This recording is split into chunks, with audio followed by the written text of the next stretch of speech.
চেয়েছে, ও তোমাকে খুন করতে চেয়েছে, প্রমাণ করো। সম্মান ওকে ফিরিয়ে দাও।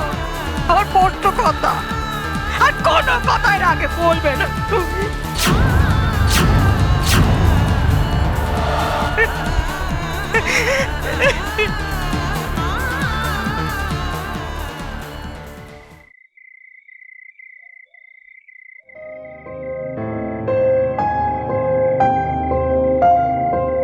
মা দেবল রাত্রিবেলা মদ খেয়ে ওর বন্ধুদের সাথে মাতলামি করে একটা মেয়ের সাথে অসভ্যতামি করছিল।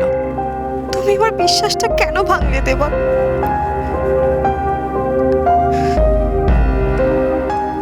তুমি এখন নিজের বরকে বিশ্বাস না করে বড় বৌদিকে বেশি বিশ্বাস করছো? আগেরবার বড় বৌদি যখন ছোটদাকে জেলে নিয়ে গেছিল, তখন তুমি কিন্তু ছোটদাকে বাঁচিয়ে নিয়ে এসেছিলে।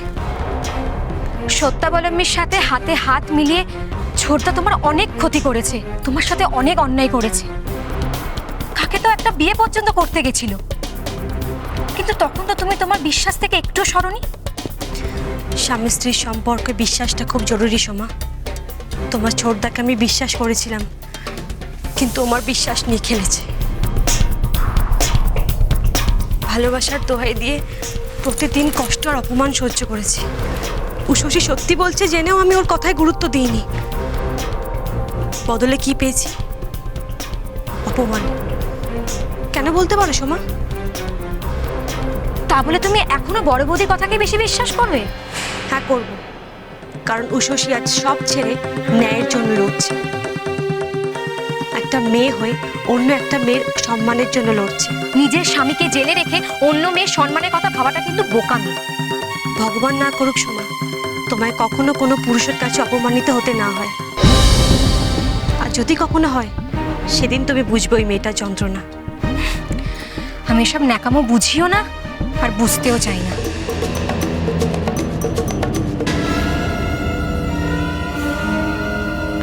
ও, তবে যাই করো না কেন, তুমি এসব ভাবছো জানলে মা কিন্তু তোমাকে ছেড়ে দেবে না, সেটা মাথায় রেখো।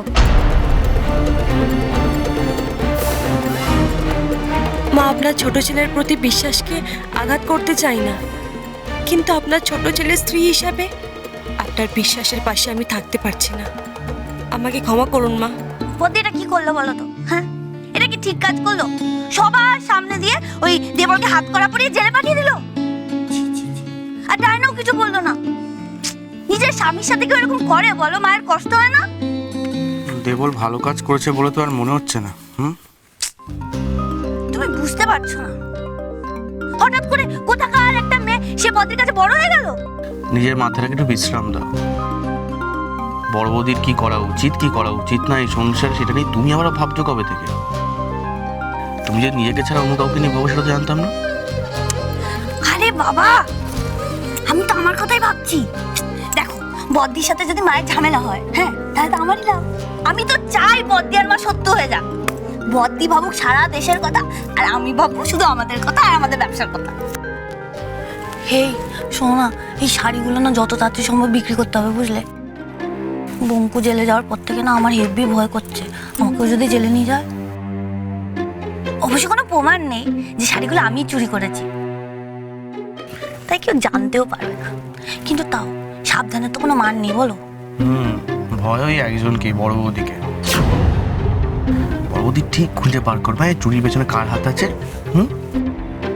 আরে বাবা, তাই জন্যই তো এই দেবলের ব্যাপারটা নিয়ে মা যে বদ্দির উপর এত রেগে আছে, আমি তাতে এত খুশি হচ্ছি। তুমি বুঝতে পারছো না? হ্যাঁ, মা এখন বদ্দিকে কিছুতেই বিশ্বাস করবে না। বদ্দি যাই বলুক না কেন, মা কিছুতেই বিশ্বাস করবে না। আর আমরা যা ইচ্ছে তাই করতে পারবো। কিন্তু মা তো এই দেবলের ব্যাপারটা কিছুতেই বিশ্বাস করবে না। এর থেকে মায়ের যদি কিছু হয়ে যায় সেই চিন্তা আমি তোমার উপর অভিমান করেছিলাম ঠিকই, কিন্তু না শশী, এখন মনে হচ্ছে দেবলের কড়া শাস্তি পাওয়া উচিত, না হলে জীবনে শুধরবে না।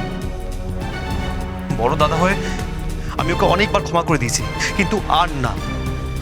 এরপরে যদি না শুধরোয় না, তাহলে সেই দায়টা আমার উপর এসেই পড়বে।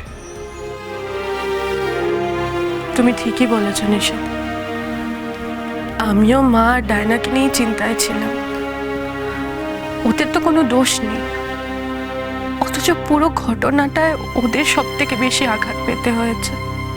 কত লাগালাগি করবে, নিজেরই শরীরটা খারাপ হবে। আমি জানি না বুঝলে যে বড় বৌমা ঠিক বলছে কিনা, কিন্তু যেই ঠিক বলুক, ক্ষতিটা তো আমাদেরই হবে, তাই না? সব কিছু ভেঙে একেবারে তছনছ হয়ে যাচ্ছে। দেবে, আমি তো ভাঙিনি ঘোষ মশাই। আমি বলছি বড় বৌমা মিছে কথা কইছে। আমার ছেলে এত বড় অন্যায় করতে পারে না ঘোষ মশাই। এত বড় পাপ আমি পেটে ধরতে পারি না, জানলে? না মা, উষসী কোনো মিথ্যে বলছে না। তুমি যে সত্যি কথা বলছো আমি সেটা বুঝতে পারছি উষসী। আর তোমার কথা যদি সত্যি হয় তাহলে এই ফোনটা ওই রিনা বসুরই হবে। দেখো, এই ফোনটা আমি রাস্তায় কুড়িয়ে পেয়েছিলাম। আমার ফোনটা তো আমি পার্কের ওখানেই ফেলে এসেছি। ওদের দিনে ব্যাং আমি তো কাউকে ফোন করে ডাকতেও পারবো না। হ্যাঁ, ওর ফোনই হবে। ও কাল রাতে আমাকে বলছিল ওর ফোন নাকি পার্কের ওখানে ফেলে এসেছে। অন করো তো একবার। যাক, অন হয়েছে। দাঁড়াও একবার দেখি আমি ও কাকে কাকে ফোন করেছিল। এই তো পেয়েছি, এই তো ওর মায়ের সাথে কথা হয়েছিল। ফোন করব? আমাকে তো, আমি ফোন করছি।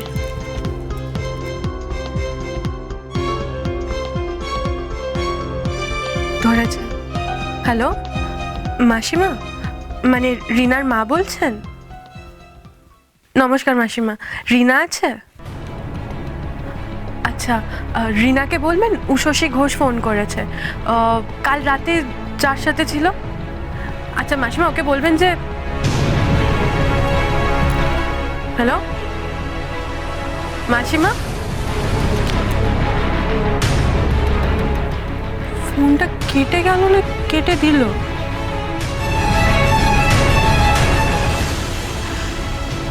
আমার কি মনে হয় জানো তো, সে মেয়েটা এতটাই কষ্ট পেয়েছে যে এখন কারোর সাথে কথা বলতে চাইছে না। সেটাই তো স্বাভাবিক নিশি। ও যেন ন্যায় পায়, তাহলেই সব কষ্টের অবসান হবে। সত্যি বলছো? তুমি কাল রাত্রিরে এই দৃশ্য নিজের চোখে দেখেছো? হ্যাঁ মা, দেবালের ফিরতে দেরি হচ্ছিল, তাই আমি চিন্তায় ঘরে থাকতে পারিনি। উঠোনেই ছিলাম, তখনই শুনলাম এই কথাগুলো। হ্যাঁ গো, তাহলে তো বড় বৌমা ঠিক কথাই বলছিল। দেবল সত্যি এই কাজ করেছে। কি পাপ পেটে ধরেছি! ছেলে সবার সামনে আমাকে কেমন ছোট করে দিল, দেখো। মা, ওকে ওর শাস্তি পেতে দিন, আর উষসীকে আপনি ক্ষমা করুন। তুমি এই কথা বলছো মা? আমি যে কথা দিয়েছিলাম তোমার সংসার রক্ষে পড়বো, আমার ছেলে আমাকে হারিয়ে দিলে গা। আমি এবার বড় বৌমার চোখের দিকে কিভাবে চাইবে সেটা একবার ভাবো। দেবল বড় বৌমাকে খুন করতে চাইছে, এটা আমাদের শুনতে হলো। ছি ছি ছি ছি ছি। ভুল যখন আমি করেছি, প্রায়শ্চিত্তও আমি করব। আমি যাবো বড় বৌমার কাছে গিয়ে ক্ষমা চাইবো। আমি আর ওই মেয়েটার কাছেও যাবো, যাকে দেবলে খেতি করতে চেয়েছিল, তার কাছে গিয়েও ক্ষমা চাইবার। জেলে যাব, কি বলবো আমার ছেলেকে যেন সারা জীবন ওকে নিয়ে আটকে রেখে দেয়। নিজের ছেলের ওপর তোমার একটুও ভরসা নেই মা? এই দেখো, নির্দোষ হিসাবে ছাড়া পেয়ে আমি তোমার সামনে।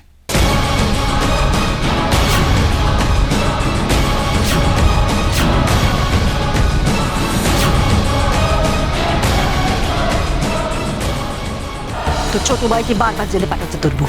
তুই চুপ। আমি এসব সইব কখনো না।